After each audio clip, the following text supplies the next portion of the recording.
نحمدہ و نصلی علی رسولہ الکریم۔ عزیزان محترم، میں Muhammad Aslam Dodi, chairman liberal party Pakistan آپ سے مخاطب ہوں اور آپ دیکھ رہے ہیں liberal party Pakistan YouTube channel.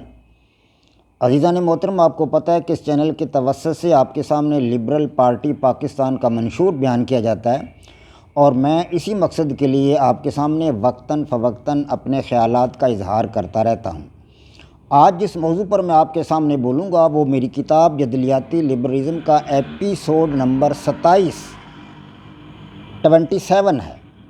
آپ کو پتہ ہے کہ میں اپنی کتاب جدلیاتی لبرلزم، جو کہ میری زندگی کی اہم ترین کتاب ہے اور میں نے اپنی زندگی کے 15 سال صرف کر کے یہ کتاب لکھی ہے، جدلیاتی لبرلزم۔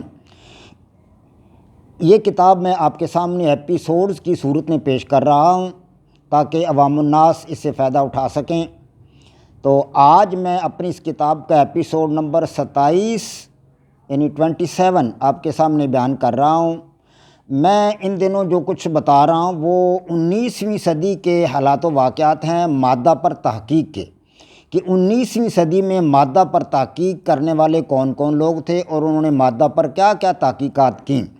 یعنی کہ مادہ پر تحقیق کے نتیجہ میں جو علوم وجود میں آئے وہ میں آپ کو اس سے پہلے کچھ بتا چکا ہوں کہ علم طبیعیات کیسے وجود میں آیا، علم حیات کیسے وجود میں آیا، علم کیمیا کیسے وجود میں آیا۔ تو آج جو ہے تقریباً کچھ ایسے سائنسدانوں کا بیان ہوگا جن کے ذریعے ہم نے علم حیاتیات کو سمجھا، علم حیاتیات جنہوں نے واضح کیا۔ تو ولیم تھامس گرین مورٹن، یہ 1819 میں پیدا ہوئے، ولیم تھامس گرین مورٹن۔ ان کے زمانہ میں آپریشن جو تھے وہ جاگنے کی حالت میں کیے جاتے تھے۔ ظاہر ہے جاگنے کی حالت میں آپریشن ہوگا تو وہ تو تکلیف دہ ہوگا، انسان کو تکلیف ہوتی تھی بہت زیادہ، اور یہ مسئلہ بڑا گمبھیر تھا، اس کا کوئی حل تلاش نہیں کیا جا سکا تھا ابھی تک۔ تو یہ مورٹن جو تھا یہ بھی ایک دندان ساز تھا اور دانت کو نکالتے وقت یا یہ نئے دانت لگایا کرتا تھا، دانت نکالتا بھی تھا، نئے دانت لگاتا بھی تھا۔ نئے دانت لگانے کے لیے دانتوں کے جو کھوڑ ہوتا ہے اس کو کھرچنا پڑتا ہے اور اس کی جو بنیادیں ان کو کھودنا پڑتا ہے دانتوں کی بنیادوں کو۔ تو دانتوں کی بنیادوں کو کھودنا ظاہر ہے ایک بڑا تکلیف دہ عمل تھا اور مورٹن کو پتہ تھا کہ لوگ اس سے بڑا کتراتے ہیں، ڈرتے ہیں، کھودوانی تو پڑتی ہیں، پھر وہ جڑیں کھودنی تو پڑتی ہیں دانت لگانے کے لیے، لیکن یہ عمل تکلیف دہ تھا۔ اس نے سوچا کہ کوئی نہ کوئی ایسا طریقہ کار ہو کہ یہ تکلیف نہ ہو آدمی کو، دانت لگاتے وقت یا دانت نکالتے وقت آدمی کو کسی قسم کی تکلیف نہ ہو۔ تو اس نے اس پر دھیان دیا، توجہ دی، تجربات کیے۔ تو اس نے اس مقصد کے لیے ایتھرو کو استعمال کیا۔ اس نے سوچا کہ اگر میں ایتھرو کو استعمال کروں تو ہو سکتا ہے وہ جگہ سن ہو جائے یا آدمی بیہوش ہو جائے تو پھر اس کو درد نہیں ہوگا۔ تو اس نے اس مقصد کے لیے ایتھر کا استعمال کیا ولیم تھامس گرین مورٹن نے، اور خدا کے فضل و کرم سے وہ کامیاب رہا۔ ایتھر کے استعمال سے جگہ سن بھی ہو جاتی ہے اور آدمی بیہوش بھی ہو جاتا ہے۔ ایتھر کو اس کی تجربہ گاہ میں ایک آدمی آیا 1868 میں، اس کی علاج گاہ میں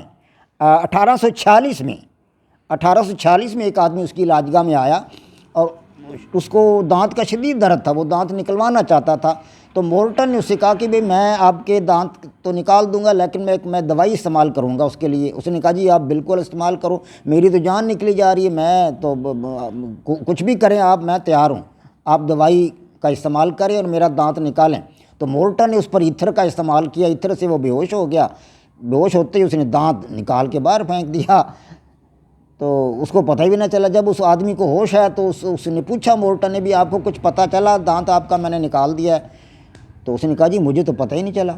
یعنی ایتھر کے استعمال سے اس کو دانت جس کا نکالا گیا تو اس کو درد بالکل نہیں ہوا۔ تو گویا کہ یہ ایک نئی چیز ایجاد ہو چکی تھی۔ تو اب دنیا میں جتنے بھی یہ آپریشن کیے جاتے ہیں لوگوں کو بیہوش کر کے، خواتین، مردوں، عورتوں، بچوں کو بیہوش کر کے جتنے بھی ایکسپیریمنٹ کیے جاتے ہیں، آپریشن کیے جاتے ہیں، وہ سارے کے سارے operation William Thomas green Mortein کے مرہون منت ہیں۔ سب سے پہلے بیہوش کرنے والی دوائی ولیم تھامس گرین مورٹن نے ایجاد کی، تو ہم اس کے بڑے احسان مند ہیں۔ وہ 1868 میں ان کا انتقال ہوا۔ ولیم تھامس گرین مورٹن کے بعد گراہم بیل ایک سائنسدان گزرا ہے جس نے جو آواز کو دوبارہ پیدا کرنے کا خواہش مند تھا، اس کے دل میں خیال پیدا ہو کہ آواز کو دوبارہ پیدا کیا جائے۔ دراصل اس کی بیوی بیری تھی، اور وہ چاہتا تھا کہ اپنی بیوی کو وہ آواز کسی نہ کسی طریقہ سے سنا سکے۔ گراہم بیل بڑا مشہور آدمی ہے اور سائنس کی دنیا میں اس کے بڑے کارنامے ہیں، تو یہ ٹیلی فون کی ایجاد اس کا سب سے بڑا کارنامہ ہے گراہم بیل کا۔ تو 1875 میں اس نے ٹیلی فون ایجاد کر لیا، تو یہ بھی ایک بڑی ساخت تھی ٹیلی فون کا بن جانا، اس سے لاکھوں انسانوں کو فائدہ ہوا، بات ایک جگہ سے دوسری جگہ پہنچ جاتی تھی۔ اسی طرح 1827 میں جوزف لسٹر جو تھا، جوزف لسٹر، یہ بھی جہاں آپریشن کیے جاتے تھے نا، آپریشن کے وارڈوں کا یہ انچارج تھا جوزف لسٹر۔ تو جب آپریشن ہوتا تھا تو آپریشن کے بعد زخم خراب ہو جاتا تھا، تو زخم کے خراب ہونے سے بہت سارے لوگ مر جاتے تھے۔ یہ شرح تقریباً 45% تھی، یعنی 100 میں سے 45 آدمی جن کے آپریشن ہوتے تھے وہ مر جاتے تھے، 55 آدمی بچتے تھے 100 میں سے، یعنی تقریباً آدھے آدمی جن کے آپریشن ہوتے تھے، آدھے آدمی ان میں سے مر جاتے تھے۔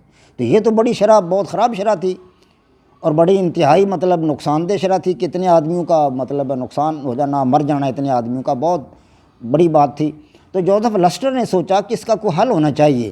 تو ان دنوں جب یہ لوگ دیکھتے تھے چیزوں کو، تجربات کرتے تھے، تو ان کو کوئی نہ کوئی نئی چیز مل ہی جاتی تھی۔ جیسے یہ پیچھے ہم نے ولیم تھامس گرین مورٹن نے ایتھر کا استعمال کیا اور اس سے آدمی بے ہوش کر کے اس نے دانت نکال دیا، تو یہ ایک ایجاد ہوگی ایتھر کی کہ ایتھر سے بے ہوش آدمی کو بے ہوش کر کے آپریشن کیا جا سکتا ہے، درد نہیں ہوگا اس کو۔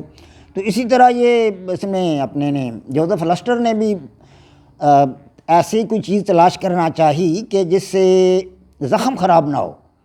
اگر زخم خراب نہیں ہوگا، آپریشن جب جس کا ہوگا اس کا زخم خراب نہیں ہوگا تو ظاہر اس کے مرنے کی شرح کم ہوگی، اموات کی شرح ایز اے ہول بھی کم ہو جائے گی۔ تو جوزف لسٹر نے اس مقصد کے لیے کاربالک ایسڈ کو استعمال کیا۔ تو کاربالک ایسڈ کو بطور جراثیم کش اس نے استعمال کیا۔ جب اس نے اس کو جراثیم کش کے طور پر استعمال کیا تو حیران کن طریقہ سے اس نے دیکھا کہ جو زخم تھے، جن لوگوں کے آپریشن ہوئے تھے، ان کے زخم تو بڑی جلدی مندمل ہو گئے، بڑی جلدی ٹھیک ہو گئے۔ جراثیم کو، کاربالک ایسڈ جراثیم کو مار دیتا ہے، تو اس نے بھی ایک نئی چیز ایجاد کر لی جوزف لسٹر نے۔ تو اب جو ہے دھڑا دھڑ یہ جو کاربالک ایسڈ استعمال ہونے لگا زخموں پر۔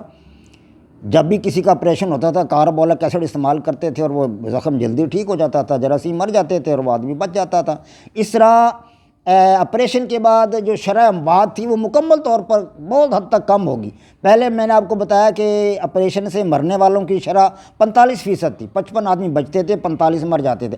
اب یہ شرح صرف 15% رہے گی، یعنی 85% لوگ جوزف لسٹر کی دوائی کاربالک ایسڈ سے ان کے زخم ٹھیک ہو جاتے تھے اور وہ بچ جاتے تھے۔ 85%، صرف 15% آدمی جو تھے وہ آپریشن سے مرتے تھے، ان کے زخم زیادہ خراب ہو جاتے ہوں گے اور اس طریقے سے ان کو فائدہ ہو جاتا تھا۔ تو اسی طرح 1865 تک آپریشن سے ہونے والی شرح جو نا اموات کی وہ 45% تھی، اور جوزف لسٹر کی دوائی کے ایجاد ہونے کے بعد، کاربالک ایسڈ کی ایجاد کے بعد، یہ شرح جو تھی صرف 15% رہ گئی۔ اس کے بعد نکولس آگسٹ اوٹو، یہ ایک ایسے سائنسدان تھے جنہوں نے 4 افروختگی والا انجن ایجاد کیا۔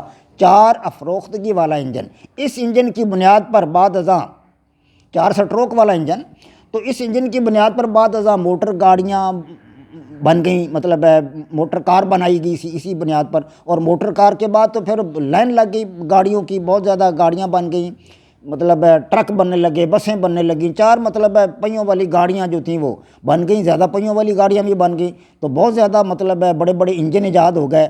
تو اس طریقہ سے 1845 میں پیدا ہونے والے ولیم کارنڈ رونجٹن، اس نے ایکس ریز ایجاد کی۔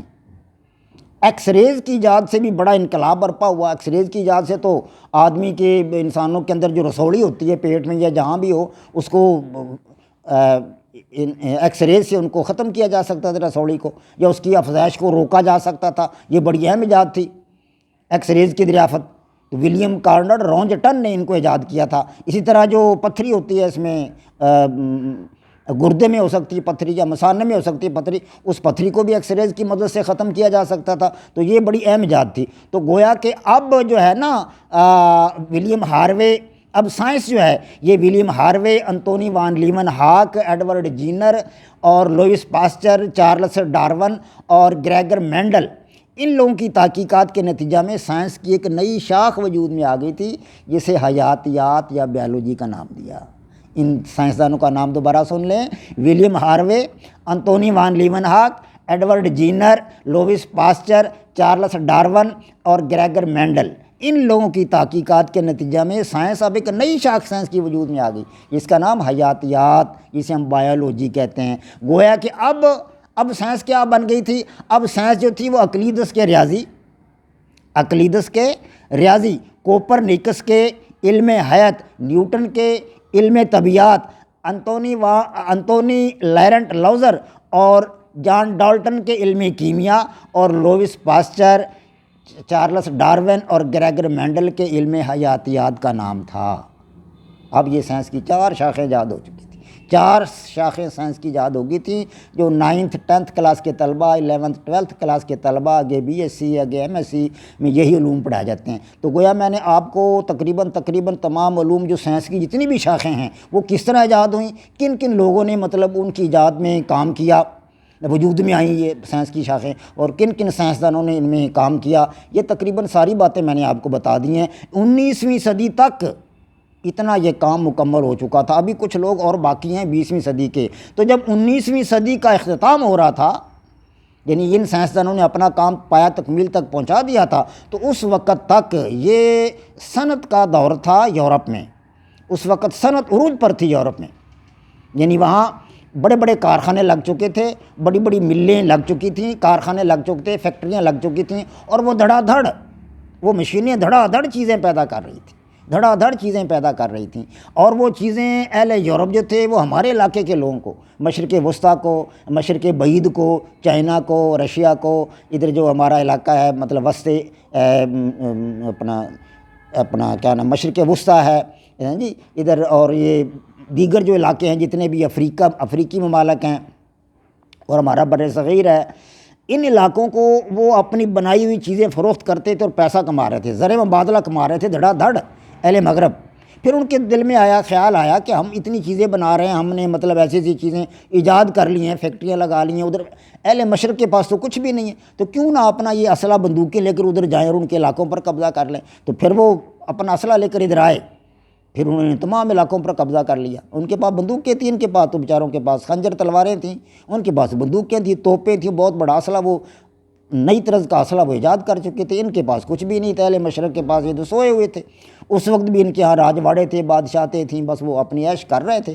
جو بھی راجہ مہاراجہ ہوتا تھا وہ عیش کرتا تھا، باقی سب اس کے محتاج ہوتے تھے۔ جو بادشاہ ہوتا تھا وہ عیش کرتا تھا، باقی سب اس کے محتاج ہوتے تھے۔ تو وہ اپنی بندوقیں لے کر ادھر آ گئے، توپیں لے کر بھی ادھر آ گئے، ان علاقوں پر انہوں نے قبضہ کر لیا اور حکومت کرنے لگے، ان علاقوں کو اپنی نو آبادیات بنا لیا۔ تو گویا کہ اہل مشرق اس وقت تک بھی سوئے ہوئے تھے۔ 19ویں صدی کے اختتام تک اہل مغرب جو تھے مشینیں ایجاد کر چکے تھے، دھڑا دھڑ ان کی مشینیں، ان کی فیکٹریاں، ان کی ملیں چیزیں بنا رہی تھیں، نئی نئی چیزیں۔ ہمارے اہل مشرق تو ان چیزوں کو دیکھ کر حیران ہو جاتے تھے کہ او یہ کیا چیز آ گئی ہے، یہ کیا چیز یہاں دھڑا دھڑ وہ پیسے دے کر ان چیزوں کو خریدتے تھے، اور وہی پیسہ، وہی زر مبادلہ اہل مغرب جو یہاں سے ہمارے مشرقی ملکوں سے لے کر اپنے ملک میں چلے جاتے تھے۔ وما علینا